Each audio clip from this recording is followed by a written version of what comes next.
for Raila Odinga to hand over petitions to those organs, IEBC, State House, Treasury, Parliament, that is not something that was not going to happen, him himself in particular.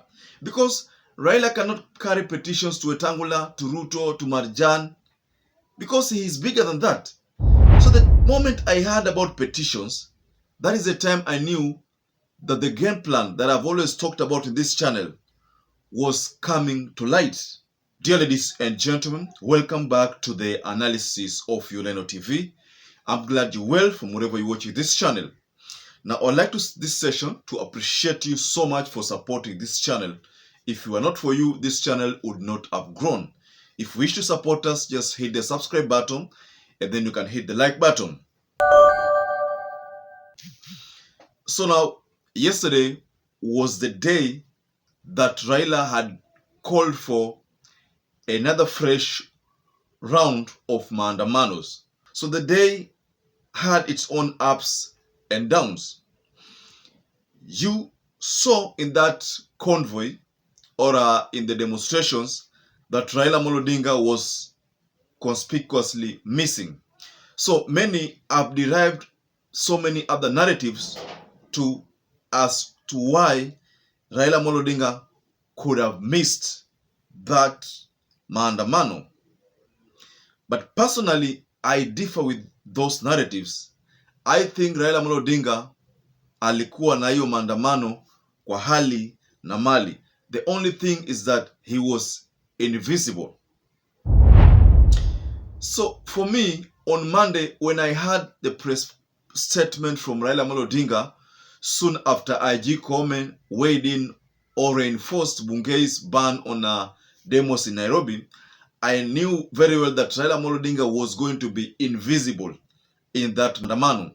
So yesterday, that notion that I had proved to be the case, whereby Raila Odinga was in that maandamano but invisibly. You see, when Raila Odinga released his statement, talked about petitions being forwarded to IEBC, he talked about petitions being forwarded to Treasury, State House, Parliament. That is the time I realized that Raila was not going to be in that maandamano visibly. You see, for Raila Odinga to hand over petitions to those organs, IEBC, State House, Treasury, Parliament, that is not something that was not going to happen, him himself in particular. Because Raila cannot carry petitions to Wetangula, to RUTO, to Marjan, because he is bigger than that. So the moment I heard about petitions, that is the time I knew that the game plan that I've always talked about in this channel was coming to light. That was what was going to be implemented, the new game plan. So then there was that leaked plan to have Raila put on house arrest at his current residence. But the only thing that the planners, all the masterminds, did not know about is that Raila had sneaked out before the plan was executed. You saw Raila Odinga issue a press statement at the Jaramogi Oginga Foundation. The question you want to ask yourself is, what time did he reach there? Just ask yourself that question. How did he reach there? If the maandamano was in Nairobi, and he was in Nairobi at the time the maandamano was taking place, and these people had already executed their house arrest. So then how did Raila Odinga sneak out to that place?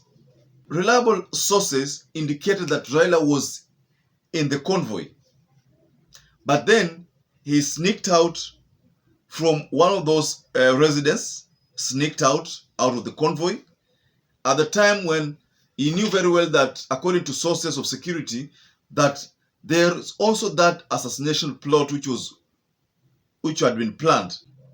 So because the house arrest did not succeed, and the police there realized that they had not succeeded in containing him, so the second plan was assassination. Mind you, the other day, KURIA shared a tweet in his Twitter handle, which he immediately removed, I think after realizing that he had made a mistake by exposing the plan of the masterminds. So in his tweet, Moses Kuria mentioned Lee Harvey Oswald. And by the way, let me tell you something about Lee Harvey Oswald for those who don't know. He was born in October 18, 1939 and died in November 24th, 1963. I think that is the year Kenyans got independent. So Lee Harvey was a US Marine veteran who assassinated John F. Kennedy. And John F. Kennedy was the 35th President of the United States. From that tweet, ladies and gentlemen, you don't expect Raila Amolo Odinga to be less serious with his security. I told you when Raila came from Dubai, he had a new game plan, a new bodyguard, one who is now responsible for his movement itinerary and will not allow him to expose himself like before in those previous demonstrations. One of the things that every bodyguard will boast of is how he has successfully protected his clans. But one of the things that a sniper will boast of is how he or she has successfully shot his targets, killed his targets. That is what a sniper would boast of. But a bodyguard would boast of how many times he has successfully protected his clans. So that's the distinction between the two, between the sniper and a bodyguard. So the bodyguard advised Raila Amolo Odinga not to be visible in this maandamano. The plan was to make him available in the demos but to be invisible in the demos so that the snipers could not successfully execute their target. So the mastermind of that assassination failed in his plan or in her plan. We don't know who the person is, but Moses Kuria showed something when he shared that tweet. So that already indicated something here. So I'm glad that one of my subscribers who had asked me for the bodyguard's details responded and agreed with me after I made that video on why it was not okay to reveal the details.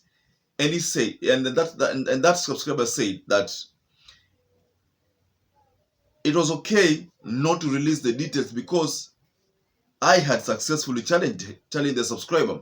We also have a video. You see, a video surfaced from Sudi. And in that video, Sudi appeared to be someone who was not happy that Raila Amolo Odinga did not reveal himself in those demos like he normally does. And from Sudi's words, I could tell that he was literally trying to beg Raila Amolo Odinga to come out publicly during demos. You see, Raila Amolo Odinga said that there would be another demo on Thursday. So he escalating these demos until that time when William Ruto will, heed to the call and probably respond to the demands of Azimio. And the demands of Azimio are the demands of Kenyans. So this is something that William Ruto will have to deal with.